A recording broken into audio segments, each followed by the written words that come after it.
Hoy tenemos algunos temas más políticos, si se quiere, que económicos, ¿no? Veníamos acostumbrados en la columna a hablar más de la economía, pero bueno, esta semana ha sido muy importante, ¿no? En términos políticos, sobre todo con lo que pasó en Brasil y también con algunas cosas que vienen pasando acá en la Argentina, sobre todo dentro de la Alianza Cambiemos, así que vamos a estar hablando de eso en el día de hoy. Principalmente, bueno, con el tema de Brasil calculo que todos más o menos estamos al tanto, pero por las dudas, por si hay algún desprevenido que nos está escuchando y no sabe del tema, el domingo en las elecciones en Brasil triunfó Jair Bolsonaro, que bueno, es un ex capitán del ejército que ha tenido algunas declaraciones bastante polémicas, ¿no?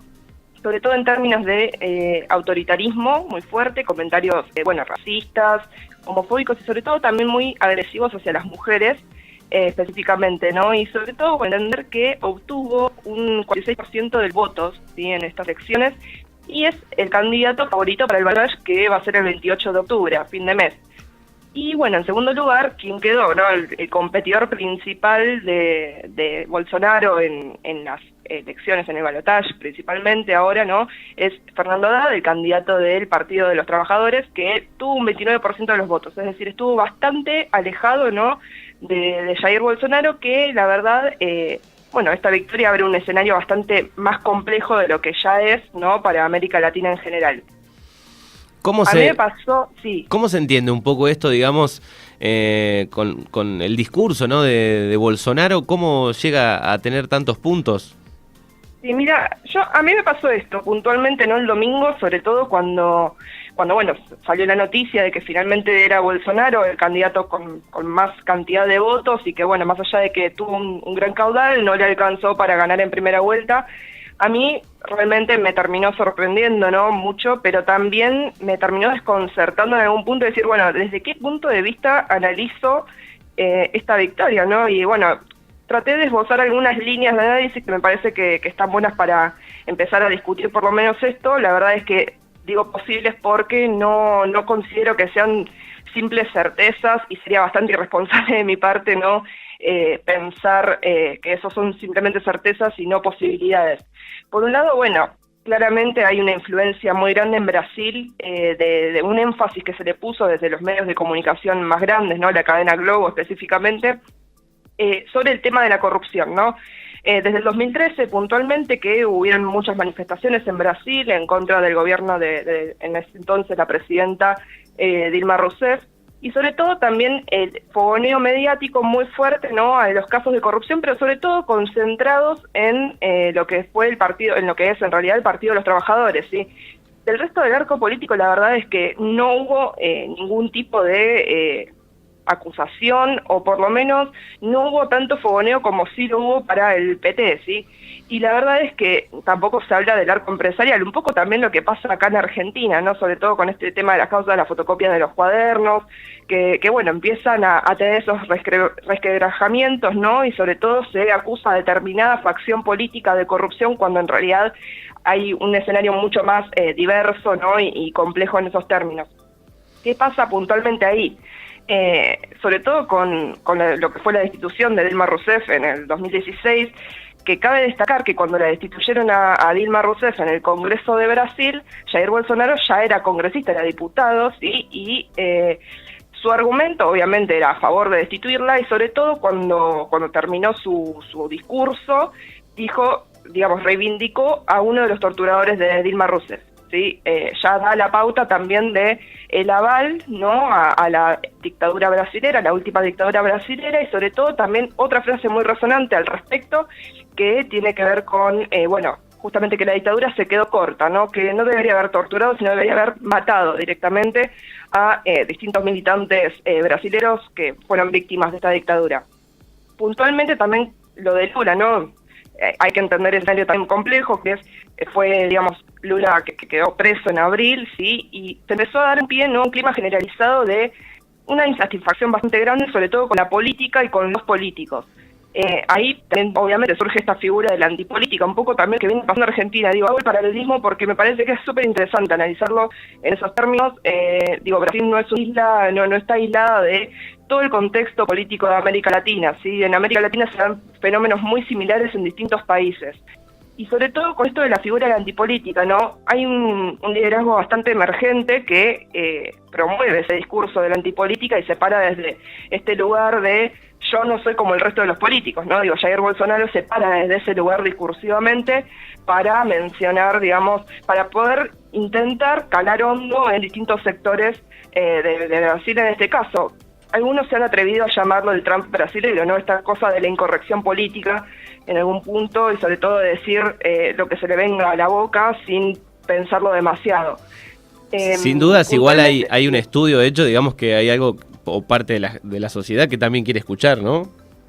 Por lo menos. Sí, claramente, y sobre todo en la sociedad brasilera hay otra punta, ¿no? Para analizar esta victoria también es que la sociedad brasileña tiene algunas prácticas muy machistas, ¿no? Marcadas, muy arraigadas, digo, vienen con una tradición muy importante en ese sentido, desde su independencia, y sobre todo también con el tema de el racismo puntualmente, sobre todo el tema del odio a los descendientes de africanos que son mayoría en Brasil.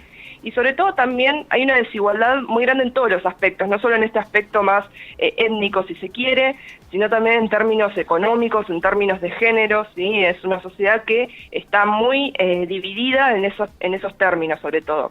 ¿Qué pasa con Bolsonaro? Bueno, viene a representar esos sectores homofóbicos, racistas, machistas, y sobre todo también hay que entender que, ojo, Bolsonaro no solamente representa a sus sectores, sino que también tienen una fuerte raigambre en sectores populares y otros sectores relegados, ¿no? Sobre todo han visto fotos de personas afrodescendientes con remeras apoyando al candidato brasilero.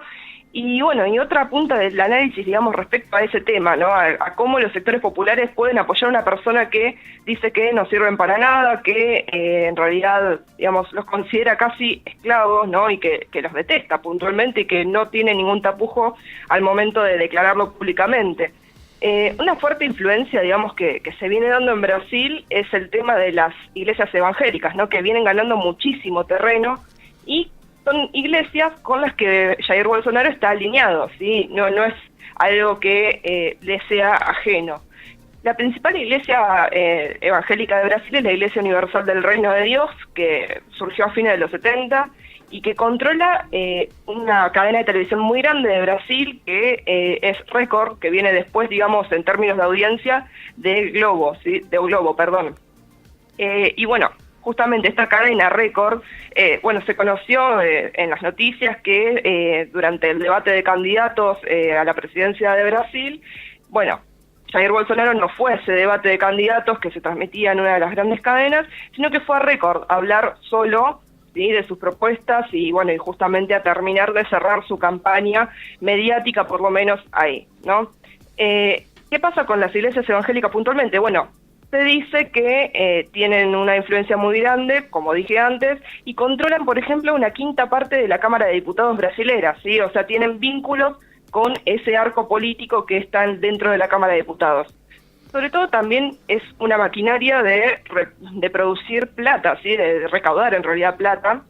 Se calcula que, los fieles tienen fijado un diezmo, ¿no? Que es más o menos el 10% de los ingresos que tienen. Entonces, a partir de eso, tienen una fortaleza económica muy grande, ¿no? Y justamente van a apoyar a distintos candidatos que promuevan sus intereses dentro del territorio brasilero puntualmente. En Argentina, por ejemplo, sobre todo, ¿no? Seguramente muchos lo tenemos presente, el Pare de Sufrir, el programa de las madrugadas, que nosotros, yo por lo menos me río bastante con eso, pero al mismo tiempo también no me causa tanta gracia. Sí, siempre en las señales, por lo menos de los canales de aire, en alguno todavía se sigue viendo. Se sigue viendo y sobre todo es un fenómeno comunicacional de ese programa, ¿no? De una expansión muy grande de las iglesias evangélicas también acá en Argentina, que vienen también avanzando sobre distintos territorios.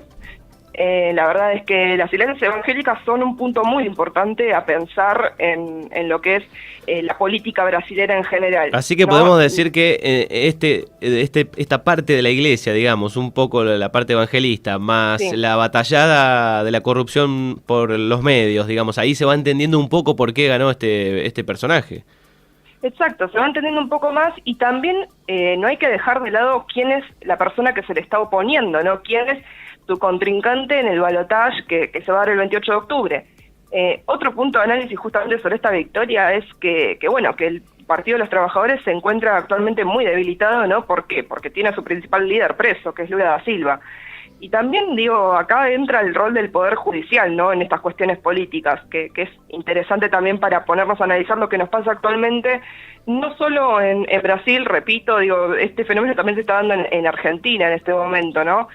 Con todo lo que tiene que ver con lo que algunos denominan la persecución a los exfuncionarios del gobierno anterior, sobre todo lo que tiene que ver con la figura de Cristina Fernández de Kirchner, ¿no?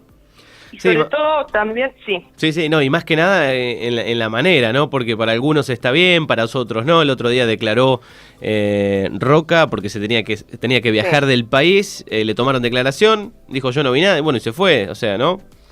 Claro, la impunidad también de ciertos sectores que no forman parte de determinadas ideologías, de determinadas cuestiones más partidarias, si se quiere. Acá en Argentina puntualmente, si vamos al caso nuestro, el Poder Judicial está persiguiendo a determinado sector solamente, mientras que al arco empresarial y a otros integrantes de otros partidos políticos, el mismo Mauricio Macri, sobre todo su primo Ángelo Calcaterra, que están involucrados ambos en la causa de la fotocopia de los cuadernos, que puede ser más o menos verídica, hay un manto de dudas bastante grande al respecto, están implicados en esa causa y sin embargo no se fogonea desde lo mediático principalmente, pero también desde otros mecanismos y otras articulaciones de la sociedad, no se fogonea tanto su presencia en esa causa, sino se fogonea más que nada la presencia de exfuncionarios, o sea, funcionarios del gobierno anterior, kirchnerista, y sobre todo la figura de la expresidenta, ¿sí?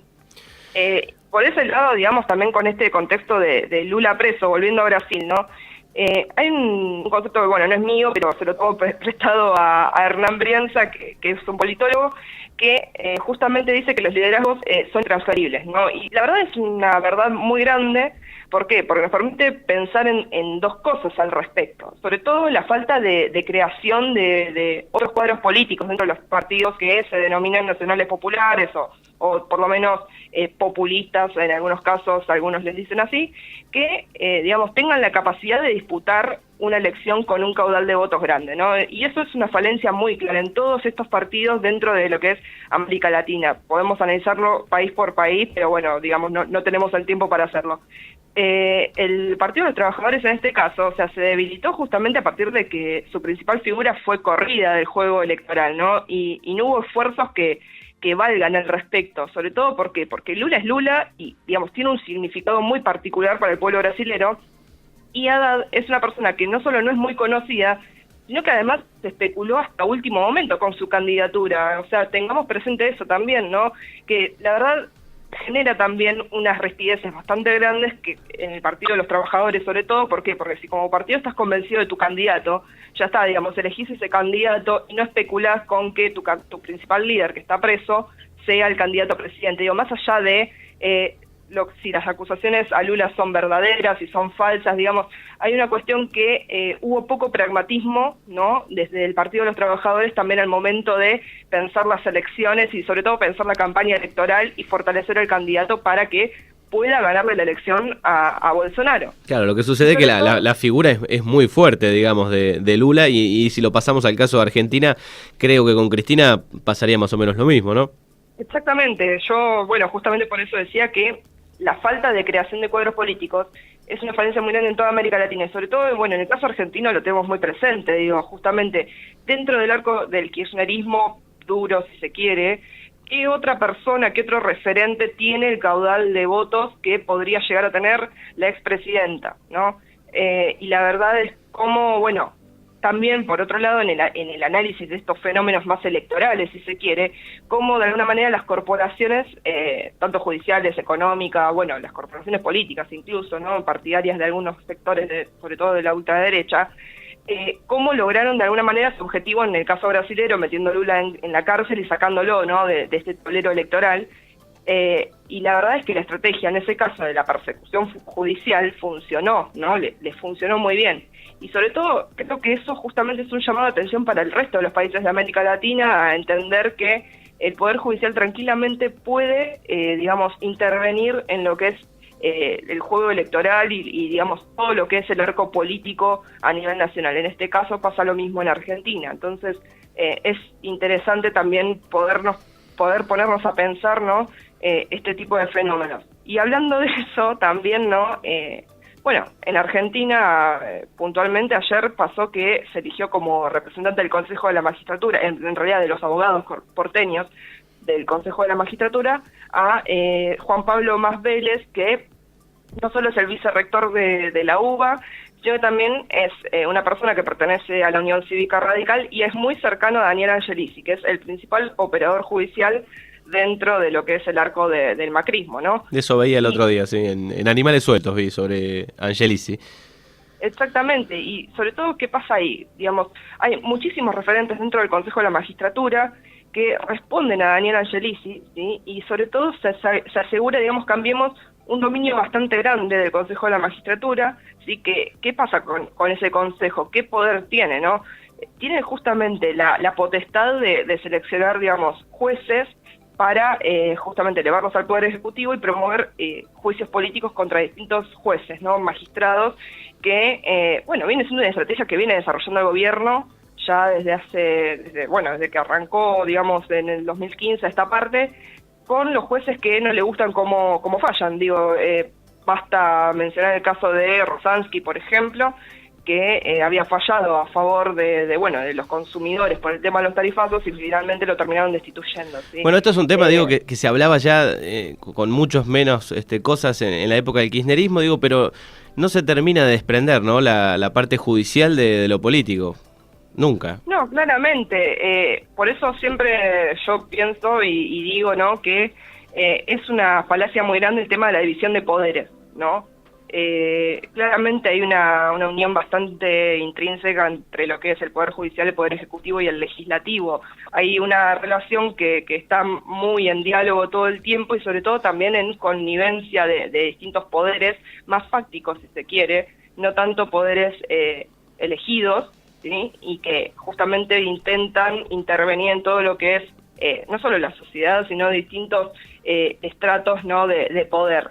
La verdad es que es interesante también ver esas vinculaciones y sobre todo ver que hay actores que se terminan repitiendo en un montón de lugares. Digo, casualmente Daniel Angelici, como una persona que tiene muchísimo poder dentro del arco judicial, pero que también tiene muchísimo poder en el mundo del fútbol, ¿no?, en el mundo de la AFA, que es el vicepresidente primero de la AFA, ¿no? Entonces, la verdad, hay unos vínculos también con otros tipos de poder que se vienen detentando dentro del país. Entonces, no es casual que haya distintas versiones, ¿no?, de estos poderes fácticos dentro de los poderes del Estado. Está bien, bueno, esperemos que tome otro rumbo de acá en adelante la política y la justicia. Otro de los temas de la semana, las internas, los bolonquis, la explosión de Cambiemos, dentro de Cambiemos de Elisa Carrió, por ejemplo. Sí, totalmente. Bueno, justamente también en sintonía con esto del Poder Judicial, ¿no? Elisa Carrió, que se dice a sí misma la gran fiscal de la República, ¿no? Y sobre todo empieza a resquebrajar algunas cuestiones dentro de la propia alianza de gobierno. Si bien ella dijo que no va a romper Cambiemos, bueno, ya sabemos que también dijo que el dólar iba a estar a 23 pesos y, bueno, sabemos cómo está el dólar actualmente. Así que la verdad no confiaría demasiado en la palabra de Elisa Carrió, ¿no? Me dijeron que no hay más aumentos, dijo hace un año atrás. Bueno, claramente no podemos confiar en la palabra de esta mujer. Y digamos, ¿qué pasó puntualmente con su disputa a nivel judicial, ¿no?, contra distintos sectores del macrismo? Digamos, un sector muy particular. No todos los sectores dentro del PRO tienen la misma visión al respecto, pero sí, por ejemplo, pasa con Germán Garabano, el ministro de Justicia, que justamente ha tenido unos cortocircuitos bastante grandes con Elisa Carrió a partir de unos dichos que tuvo en un programa de radio, que decía, bueno, que justamente las prisiones preventivas nunca son en realidad recomendables, ¿no? Entonces, bueno, Elisa Carrió salió a dispararle con munición gruesa por los distintos medios, pero sobre todo por TN, digo, de su canal amigo, y también se manifestó en contra de Daniel Angelici, ¿no?, como operador judicial. Pero, digamos, nunca llegó más lejos que de decir cosas en el piso de TN y nada más. A nivel judicial nunca realmente presentó nada. Bueno, también se entiende que justamente si Angelici tiene tanto poder dentro del Poder Judicial, valga la redundancia, y la verdad es que es un poco difícil presentar una causa en todo caso, ¿no?, contra él. Puntualmente, ¿qué pasa con Garabano? Le quiere hacer un juicio político, ¿no? Y justamente anunció el miércoles pasado que iba a demandar al Congreso, ¿no?, que se someta a juicio político a Garabano, y sobre todo, digamos, hubo una tensión bastante fuerte, ¿no?, entre Macri y Carrió, Carrió diciendo, bueno, que estaba un poco decepcionada, ¿no?, al respecto, con Mauricio Macri específicamente. Y bueno, hubo una baja, ¿no?, en la intensidad sobre el fin de semana. Y hoy puntualmente, y en realidad entre ayer y hoy, volvió, digamos, a aumentar la tensión. Y bueno, justamente un diputado mendocino que responde a Elisa Carrió salió a decir que sí, que estaban preparando el juicio político para Garabano. ¿Qué pasa con Garabano? Bueno, está apoyado por Mauricio Macri, digamos, Mauricio Macri tiene total, digamos, Garabano tiene total apoyo de Macri, ¿no? Y sobre todo eso genera que haya algunos cortocircuitos dentro de la alianza de gobierno. ¿Y qué pasa? Garabano pertenece al sector que justamente se muestra, por lo menos, un poco más cauto, ¿no?, sobre el tema de los exfuncionarios presos, sobre todo, bueno, y justamente a Julio De Vido también se lo condenó a 5 años, 8 meses por la tragedia de Once, digamos. Y bueno, Garabano pertenece a ese sector, ¿no?, que en realidad tiene por lo menos algunos ruidos, ¿no?, al respecto de estas cuestiones de las prisiones preventivas específicamente, ¿no? Y sobre todo también ese sector que representa a Garabano específicamente en esta disputa, entiende que en la jugada política Cristina dentro de la cancha es mucho mejor que totalmente afuera, ¿no? Hasta nuevo aviso, digamos. Claramente lo que pasó en Brasil, como venía diciendo antes, es un antecedente, sienta un precedente para otros países de América Latina, ¿no? Y eso termina siendo de alguna manera, si se quiere, peligroso para la libertad de la expresidenta, más allá del tema de que, bueno, todavía tiene que haber un pedido de desafuero, que ella lo hizo Claudio Bonadío, pero sobre todo tiene que haber un aval del Congreso para eso, ¿no? Y Carrió justamente tiene, bueno, esta visión de que necesita ver a todos los exfuncionarios presos. Entonces, a partir de eso se dan como esos resquemores, ¿no?, pero a nivel público.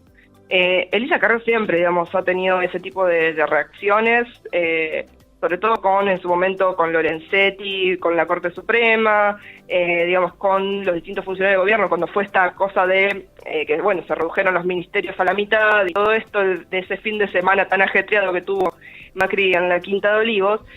Justamente, ¿no?, se hablaba de Elisa Carrió decía puntualmente que ella no iba a esas reuniones porque si no tenía que básicamente retar a muchísima gente, ¿no?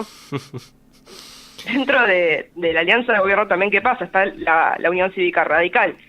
Y justamente con estas noticias que tuvimos esta semana de las famosas 24 cuotas para compensarle la devaluación a las empresas distribuidoras de gas, bueno, tanto Gerardo Morales, el gobernador de Jujuy, como Alfredo Cornejo, el gobernador de Mendoza, y también el presidente del comité de la Unión Cívica Radical, se manifestaron en contra, ¿no?, de esta medida de gobierno, y bueno, y justamente empezaron a querer meter presión, ¿no?, sobre todo al PRO, que son los que, digamos, tienen la mayoría de funcionarios dentro del gobierno nacional, para que dé marcha atrás con esa medida.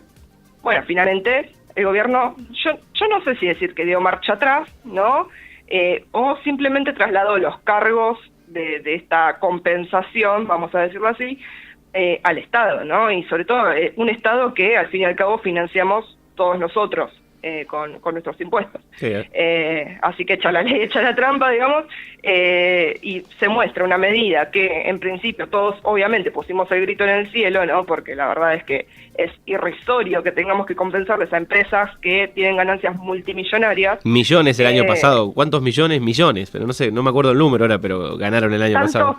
Tantos ceros, vamos a decirlo lo de los ceros porque en realidad son otros números, pero tantos ceros que no hemos visto en nuestra vida, ¿no?, en ninguna cuenta bancaria, calculo yo.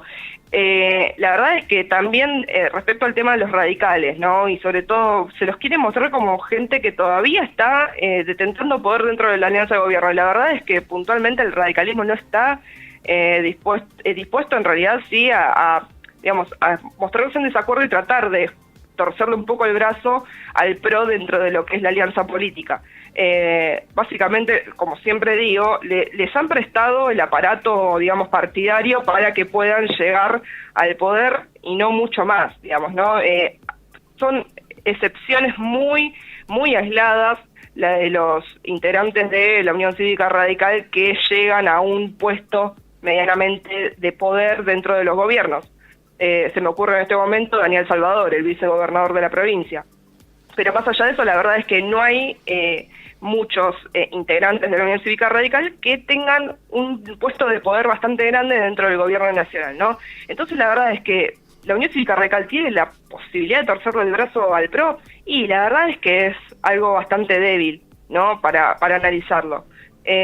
Sí que puntualmente, digamos, se intenta mostrar a los radicales como gente que todavía tiene un papel dentro del gobierno, cuando en realidad simplemente, repito, tiene la estructura partidaria para que, bueno, se pueda llegar a ser mucho más votado. La verdad es ridículo, ¿no? El tema de pagarles a estas empresas, puntualmente de gas, cuando, por ejemplo, la devaluación nos afectó también a nosotros individualmente, digo, y colectivamente como sociedad, en distintas cosas, ¿no? En los servicios, justamente, en el almacén, digo, en los alimentos puntualmente, sobre todo, que es algo básico, ¿no? No sé, en la farmacia, digo, con todo lo que aumentaron los medicamentos, y sobre todo en todas las cosas que usamos para la vida cotidiana, digo, cosas ínfimas que quizás ni nos damos cuenta y que terminan aumentando y terminan haciendo que, digamos, llegar a fin de mes sea mucho más difícil, ¿no? Entonces la verdad es que, bueno, a nosotros no nos compensan, ¿no? Pero a las empresas sí las compensan, y la verdad es que bueno, termina siendo algo bastante ridículo, repito, y sobre todo que hace pensar que en este país, más que gobernar un partido político, termina gobernando el cinismo, ¿no? Esta cosa de, bueno, no, te vamos a hacer pagar 24 cuotas, no, te quejas, sos kirchnerista, bueno, no, vamos a volver atrás ahora con las 24 cuotas y el Estado se hace cargo, pero en realidad es una falacia lo de que el Estado se hace cargo, digo, no se hacen cargo los dueños de las empresas o los responsables de la mega devaluación que tuvimos este año. Se hace responsable todo el pueblo argentino nuevamente, más allá de que no lo tengamos que pagar nosotros específicamente, ¿no? En 24 cuotas. Sí, y no es la primera vez que vemos este tipo de accionar donde, bueno, primero la tiran, vemos qué pasa, obviamente el pueblo iba a explotar y después dan marcha atrás. En estos 3 años hemos visto varios ejemplos, ¿no? De esta metodología de tirar a ver qué pasa, cuánto explotan la gente, qué pasa con, no sé, el radicalismo que está dentro de Cambiemos también, y bueno, termina explotando como ahora todo el mundo en contra, obviamente. Sí, claramente, y que justamente son como la personificación de este personaje de Capusotto de Juan Domingo Perdón, que justamente, viste, como, bueno, no, yo sé que les hice mucho mal, mucho daño, pero les pido perdón ahora, porque yo soy una persona consciente de eso. La verdad es que, bueno, no, el pedido en realidad me parece que es más, gobiernen para el conjunto de los ciudadanos, ¿no? Y no gobiernen para las empresas. Y después, digamos, más allá de la marcha atrás y todo eso, es simplemente un juego más mediático, si se quiere, ¿no? La verdad es que nos hicieron entrar a todos como unos caballos, realmente, con el tema de las 24 cuotas, y fue el tema de discusión de toda la semana, ¿no? Creo que fue una movida también política muy muy importante respecto, ¿no? a cómo se comunican determinadas cosas, y sobre todo haciéndolo quedar como el malo de la película de Iguacel, ¿no? A Javier Iguacel, el ex ministro de Energía, secretario ahora de Energía, y que bueno, que justamente tiene esa potestad de ser el que da las noticias malas, pero al mismo tiempo el que hace quedar bien de alguna manera al resto, ¿no? Digo, no fue afectado Mauricio Macri específicamente por el tema de las 24 cuotas del gas, sí por otros temas más económicos, si se quiere, ¿no? Que venimos tratando siempre acá, pero no puntualmente por el tema de la energía, sobre todo, ¿no? Creo que el más afectado en este momento es Iguacel, así como en su momento fue Juan José Aranguren. Y sí, es un puesto complicado, ponen la cara, de todas formas, todos los caballos, todos los caminos, digo, conducen a Roma. La idea principal baja de un solo lado, ¿no? O de un grupo de personas. Claramente, digo, sí, yo diría más que de un grupo, Manu, porque la verdad es que no creo que el presidente, digamos, gobierne solo, sino que claramente tiene un equipo detrás, que también lo asesora, ¿no? Y digo, nada es inocente, nada es librado al azar, digo, una sola persona claramente no se puede encargar de todo, y la verdad es que creo que hay medidas de gobierno que las terminan delegando en personajes que la verdad son bastante nefastos, digo, básicamente son todos nefastos, voy a ser bastante sincericida, pero bueno, justamente terminan delegándolo en estos monjes negros de alguna manera, ¿no? Que terminan haciendo las medidas más duras. Y seguramente también tendrá que ver el Fondo Monetario, ¿no? Con algunas medidas de las que hemos escuchado en el último tiempo. Por supuesto, la discusión por el presupuesto 2019 claramente está muy atravesada por lo que es la lógica económica del Fondo Monetario Internacional. Es un presupuesto hecho a la medida del fondo. Ya lo dijimos también en su momento. Entonces, la verdad es que digamos, no solo hay una cuestión partidaria, ideológica, digo, claramente Cambiemos tiene una ideología económica muy marcada, ya sabemos cuál es, creo que a esta altura nadie puede hacerse el inocente, ¿no? Y el distraído, y también claramente esa ideología económica forma parte de un acuerdo con el Fondo Monetario Internacional, una dependencia muy grande del Fondo Monetario Internacional, que también tiene un programa económico que intenta, ¿no?, hilvanarse un poquito con el plan económico del gobierno, que bueno, justamente ha hecho del gradualismo en su momento su leitmotiv, y ahora no tiene que pisar el acelerador, o en realidad quiere pisar el acelerador por estas medidas. Entonces la verdad es que hay un nivel de relación bastante grande en nuestra realidad, que es cada vez más compleja, ¿no?